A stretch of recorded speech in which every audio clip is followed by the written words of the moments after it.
আজকে আমি তোমাদেরকে বলবো আমার বাড়ির এই মুহূর্তে সবথেকে বেশি ইম্পর্টেন্ট একটা জিনিসের সম্পর্কে। সেটা হচ্ছে এই যে শিম।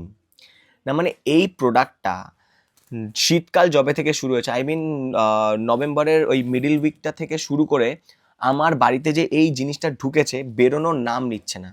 সব জায়গায় দখল করে নিচ্ছে, সব খাবারে ওর দখল। মানে আমার মা এটার সাথে যা যা করেছে, বেসিক্যালি এটা কিভাবে খাওয়া যায়, কিভাবে রান্না করা যায়, এটার পুরো বিশ্লেষণ করে নিয়েছে। আমি এটাকে সবভাবে খেয়ে নিয়েছি, ভাজা ভর্তা তরকারিতে, এটা ওটা হ্যানা আমি সবভাবে খেয়ে দেখে নিয়েছি। ভাই টেস্ট সেম, বাট এই জিনিসটাকে আমি আর কত দেখবো? আমার মা এটাকে আলু ভাবছে, সব কিছুতে ঢুকিয়ে দিচ্ছে।